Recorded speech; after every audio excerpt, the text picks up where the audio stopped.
L-Isptar Mater Dei introduċa teknoloġija ġdida biex jitratta trombożi fil-pulmun.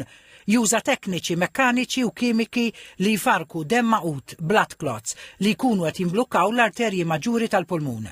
Il-pulmonary embolism hija kundizzjoni fejn demm maqut jeħel fl-arterji tal-pulmun u joħloq komplikazzjonijiet fiċ-ċirkolazzjoni tal-qalb li f'wieħed minn kull 6 pazjenti jistgħu jkunu fatali.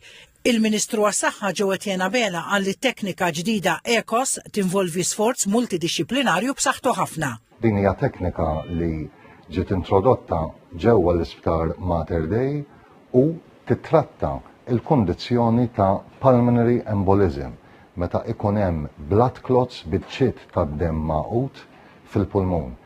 Dan huwa t-tielet kawża l-aktar komuni ta' imwiet kardiovaskulari u allura dan is-servizz ħajsalva il-ħajjiet. Dr. Kieran Kirkhope spjega li l-benefiċċji tat-teknoloġija l-ġdida li introduċa l-Isptar Mater Dei hija mezz mill-inqas invażiv li jsalva l-ħajja tal-pazjenti u jiffrankalhom operazzjonijiet maġġuri li r-riżultati tagħhom kien ħażin. Ħafna lil pazjenti b'dil-kundizzjoni serja huwa trattament li jingħata minn pajpijiet żgħar ħafna huwa effettiv immens biex jgħin il-pazjent jirkupra malajr.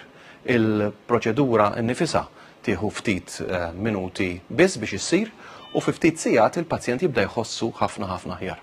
U jirnexxielu jitlaq l-isptar fi ftit ġranet meta qabel kienet tieħu ftit ġimgħat. Fl-introduzzjoni tas-servizz f'Mater Dei, il-Ministru Abela u t-tabib Kieran Kirkhope spjegaw id-dettalji tekniċi tal-proċedura fejn apparati speċjalizzati jitpoġġew fl-arterji tal-pulmun minn tingiża ma' ġewwa tal-koxxa.